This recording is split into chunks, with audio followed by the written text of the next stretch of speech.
Philippine side, or are you on the Myanmar side? As Burmese Ghouls will be having this feed of a best of 7 against Bren Esports. We will find out who will be the grand champions after all of it. Starting from game number 1, we'll see how well will they adapt in the land of Dawn. It's your casters here on the desk. Butters, get in, as well as Leo. All right, it's time to get the show on the road. And now, let's look at the lane assignments here because it's very important that they get the counter matchups on either side. And it looks like the Baxia is going to be meeting up his boy with the Yu Zong down in the EXP lane, while in the gold lane it's going to be Alice and the Harith. Bren going to be starting off on their purple buff while maybe looking for the distraction. Ooh, this is maybe just looking for that ejector on the purple. He did take smart missiles though. Oh, all right, so he's just going to try to steal, clear wave, bother them maybe. Going to be using the Cyclone Eye right on through. Flapteasy has lethal intentions, goes for the stun, misses. There's no damage here, but puts maybe at pretty low health. So yeah, that's the tank of Burmese Ghouls out of commission for now. I like the reaction of Flap just going in for that first kill, running over maybe. He forced maybe to use the flicker. There might be a pull yourself together on his side, but at least it goes down for a couple of minutes. I mean, interestingly enough, I'm looking at Flapteasy, I was thinking, maybe he's going so hard because he has the execute. I double check it. Boom, he's got the rejuvenate. So again, Bren is showing a lot of respect to the Burmese Ghouls, knowing that this is going to be all about that team fight. Yeah, Revitalize super important in this matchup. Like, you want to outlast the Yu Zhong, and you want to make sure you're putting as many marks and making it as hard as possible to sustain a team fight. Now, Flapteasy here has both of his buffs, so the initial thought of invading and making Flapteasy's life hard before the first turtle, the second minute of the game, is out the window for Burmese Ghouls. They have to find another way of attack. Now we can see up on top, Rebo here getting harassed a bit by Harith, and that is one of the things that the Harith can do. The flowing blood can be easily dodged by the chrono dash, so it's not gonna be a problem for him. Now Carl pulling that trigger on that blazing duet to clear the wave. Yep, he wants to try his best here to kind of just control the wave so that they have first priority on this turtle. You can see the rotation. Even Harith is making his way down towards that turtle fight. And this is going to be really big here because Burmese Ghouls, they've won so many of these just off of one turtle. This is Flapteasy going for the purple, and I do believe after Flapteasy pushes them off, they're going to go for this turtle. Now, that's Few going to be pushed in by Ruby DD. Oh, Flapteasy gets invaded in by Ruby DD, and that's going to be the turtle taken here by Ace, and there's not much Bren Esports can do. Flapteasy sure pops the Puissance, but for so long, how can you survive this? Oh, he's still in it. That's a nice dash. He saves himself, and that's going to be just the first blood and the turtle. Oh wait, Burmese Ghouls, they're not going to force it. Instead, just going to go for a few hits on the first turret. Great save coming from Few there. If he wasn't there, at least then he would be going down and giving another kill over to the Burmese Ghouls. But this is what BG kind of play for. First turn, get that extra gold, make things work. Oh, here we go. Butters, check it out. And look at this, the unstoppable force will be forced, but still maybe won't go for the engage. They don't have their ultimates, they don't have their spells, and they are just forced to back out. It was a bit of a, let's say, they're trying to just scare out Lusty to not follow them. What's happening here up on the top side? Looks like, I mean, both sides are kind of just eyeing for information, and especially Kid. There could have been an engagement there, but counting the numbers, 3 versus 2, not the best, so they have to pull back. They get some good damage onto Few for now, but how long can this last? Calamity Reaper being purchased by Ruby DD. Ooh, Mountain Shocker scouting out where the rest of Bren Esports are, and that's going to be Rebo. Just hit by 3. Smooth operator. Ruby DD is so far responsible for the 2 kills currently present for Burmese Ghouls. And Ace even stole the crab coin that Flapteasy was taking on that top lane with the Mountain Shocker. So things are going great for the side of Burmese Ghouls. Maybe looking low. Oh, that's the first pick off. Few gets it. And this is some redemption for Bren Esports. Like, they can at least take the purple. And yeah, we are about 5 minutes in, 4:30. 1,000 gold ahead. I mean, is it some? Because again, they're losing pressure across the map, and now Burmese Ghouls are looking to continuously attack, and they're destroying the shields. They've already completely cleared off the barriers coming in from that topside turret. Few, he gets on out of there. He doesn't want to, put himself in any more danger than he already is. The Burmese Ghouls only up by 700 gold, but they could double this off of a single kill.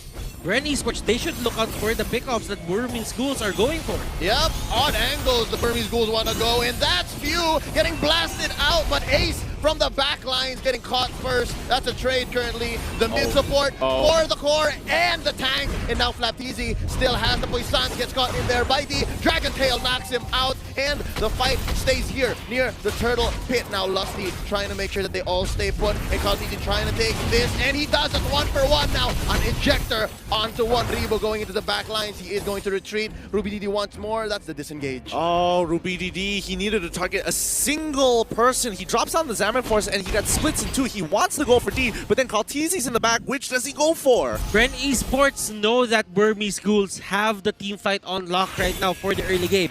What they are doing right now is this: they're trying to get the small victories. Get the turtle, don't overextend, do not engage him as much as possible. It's their time now. Just scale for a bit, wait for the proper timing to fight, and Bren Esports are doing it well.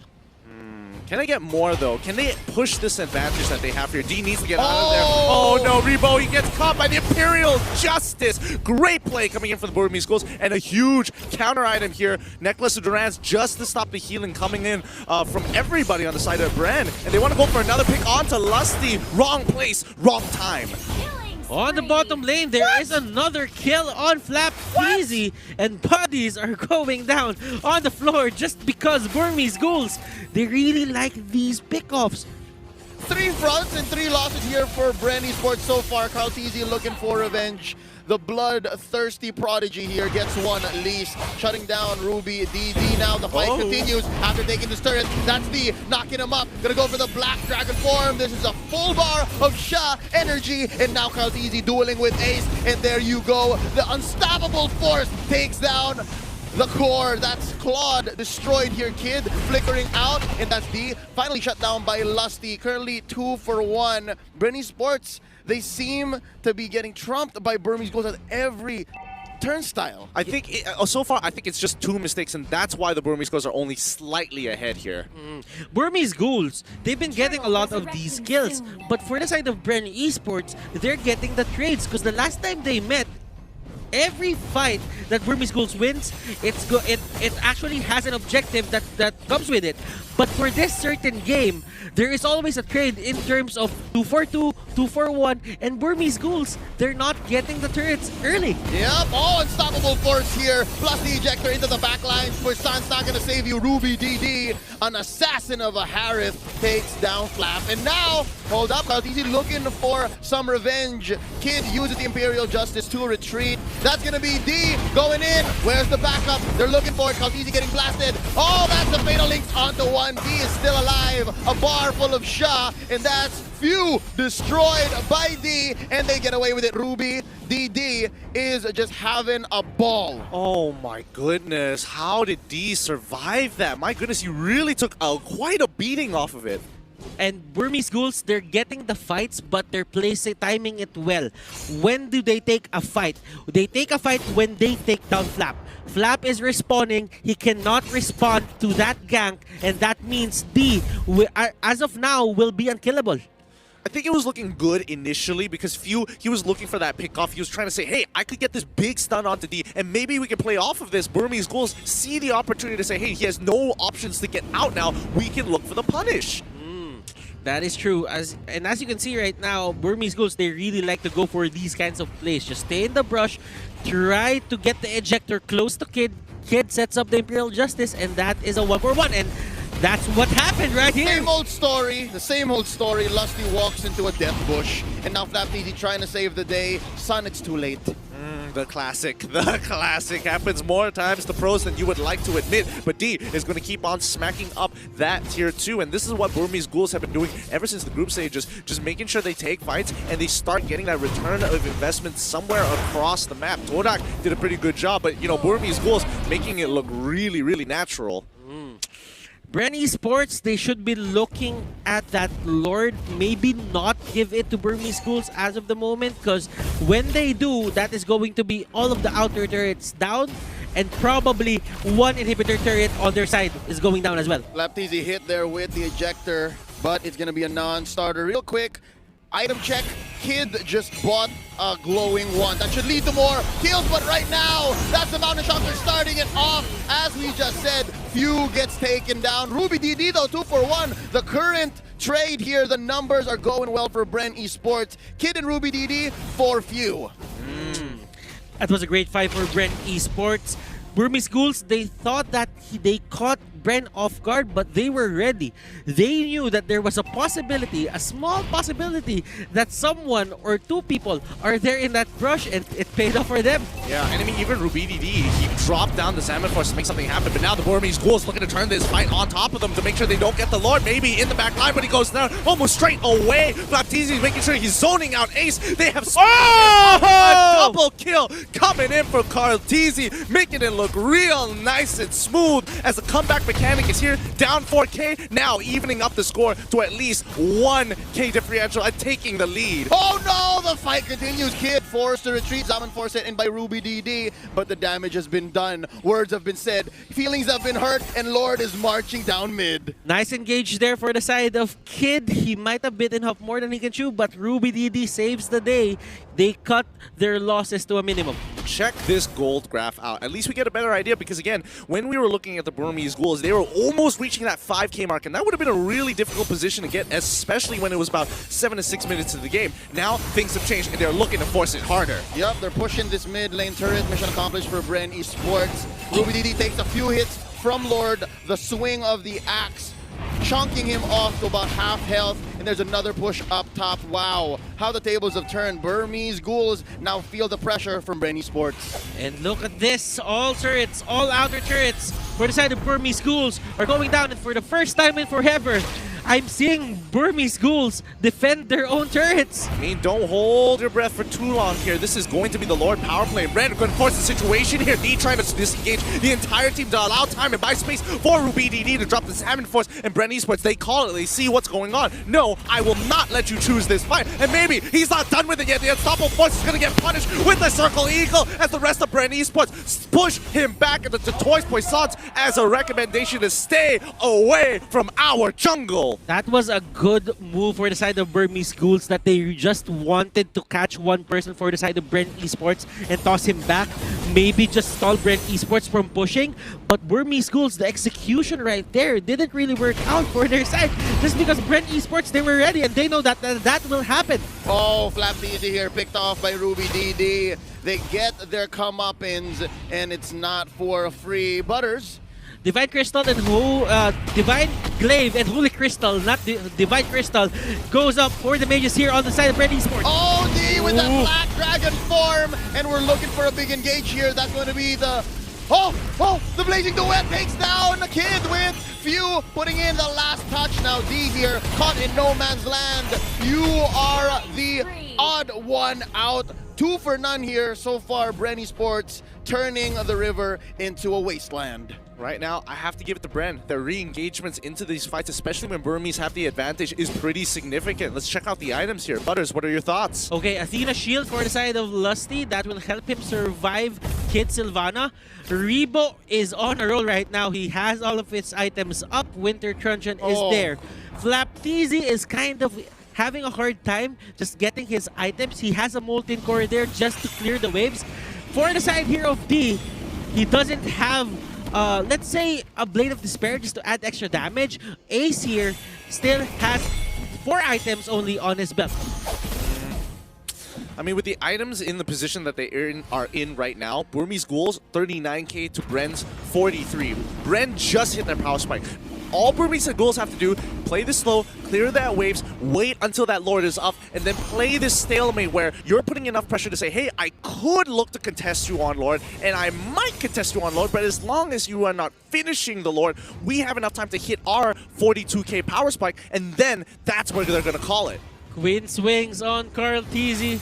He might just tank some of the damage. Oh, the fight has already started from the back line. Ejector on the Flapteasy. He pops the Poissons, and that's D taking quite a few hits from that. Mountain Shocker gonna be an incentive for Bren Esports to back out. That's gonna be from the backlines, baby. Getting chonked. Oh, this is going to be the pit helping Bren Esports out. That's a double for Bren. Make it a triple. It's one for each of the TZs, and right now they are primed for the second Lord take. Mind you, this is Luminous. Oh no, this was a very poor choice for the Burmese Ghouls to actually initiate on that fight. They said, hey, maybe we can go back in. The Toys Poissons has been wasted, and D, he's got a little bit of health. He has max on his passive, so he could heal back up. Unfortunately, RubyDD can't get into the fight. You want to fight on these neutral objectives, a place where you have a lot of places to abuse your Chrono Dash and kind of outmaneuver your opponents.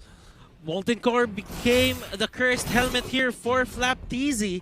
Carl TZ having a good time just roaming around the map, getting those stacks, and Dominance Eyes, Wind's Wings, Cursed Helmet. That is enough defense items to tank the damage that will come out from Burmese Ghouls. So that means as long as Flap TZ is getting item progression, there is going to be a lot more resources that will be put to him to take him down. I would totally agree here, and again, Burmese Ghouls have to choose the places that they fight in. They cannot go into these narrow corridors. They cannot afford to get hit by these big-ticket ultimates from Lusty. And if Rebo gets into that back line, sure, you have escape mechanics, but Kid needs to be the one to dictate where the place and time the fight is going to occur. And those are all tall orders because Bren Esports has the superior combat mobility. They can just say where the fight happens and they can force him, and right now that's what's happening here. Mountain Shocker to try and clear the waves, but it's too little too late. Lord already whacks away at that inhibitor turret. Ace at less than half health. That's going to be the push on bottom lane as well. Now only mid stands. Let's see how Burmese Ghouls will deal with the second Lord of the game. There's a fight on all fronts here, and I'm waiting to see who's going to make the first move. Oh, thankfully they were able to kill the Lord before it actually charged in towards that inhibitor down on mid side. That would have been a huge blow. That Rebo is just turning on that Blood Ode. He's never turning it off. He has the purple buff on under his belt. Now Carl TZ, they have all the time in the world to just end this just because Burmese Ghouls, they're not getting their buffs anymore. Yeah, this is the choke right here. I mean, yes, you're saying it's a choke, but it's only 8K. They're only 8K behind. Burmese Ghouls, if they win one fight, they're even. And if they win that fight, the goal lead isn't going to matter at all once it hits that 53K mark. But then again, Gideon, if you are defending this hard, you take every advantage that you can.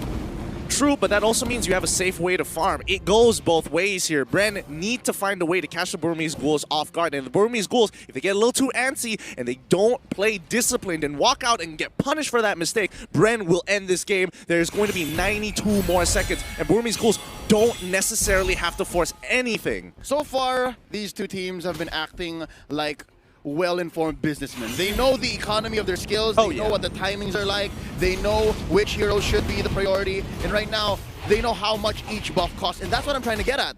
The last time we checked, as you said, it was what, like a 7K, 8K gold lead? Just, but that's because Bren Esports has been on the choke only about a rotation of buffs in, but now that's the second or third, and Burmese Ghouls, you see it, you feel that RubyDD, you feel that Ace, they're just not dealing as much damage. For now, but let's have a look. I mean, they've got the purple buff, which is really important, especially for Rebo here, and now keep your eyes on Carl TZ. When he has that orange buff, Burmese Ghouls might have to reconsider whether or not, who the hero priority is going to be here, and this orange buff, it's way too important. Fatal Legs pulls in two from the Burmese Ghouls, and Mountain Shocker does come out, but maybe he's trying to zone out the rest, and Flap TZ, he doesn't mind taking that damage as he goes on forward, but RubyDD is going to be the next on the chopping block. He tries to dodge it around with his Advent Force, but it ain't going to be enough as maybe pulls backwards, and Kid, he can't do too much. He turns around with the Imperial Justice. Ace tries to go in and get the killing spree. He's got it down. Now it's a 1v3. He dodges right in between, sweeping and sliding, but Rebo finally joins the fight. This is looking pretty bad for the Burmese Ghouls, especially on game one, and Bren, they call it off, take their wins, and now they need to end this right here, right now. And this is going to be Few trying to do as much damage as possible. Maybe here, gets gone out. Ace gets gone out as well. And look at this, the burst down won't be there, but that is not going to be the main objective as the base of Burmese Ghouls go down. That's game one taken here by Bren Esports. Chalk one up to the Filipinos. And Butters, how perfect you called the very last moments. This is a different Bren Esports. They don't need that game one pickup. Yeah, and of course, we're going to get back to quarters in a little bit. This is what you actually talked about much in the couple of all these series. They always lose game 1, and they are proving everybody wrong this time. They are picking first blood. More importantly, that first blood has really made quite a difference, didn't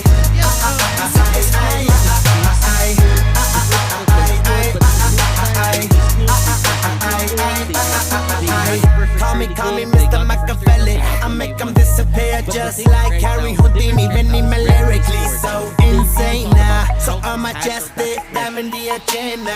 Always go for the I know like it's a cheese and the problem.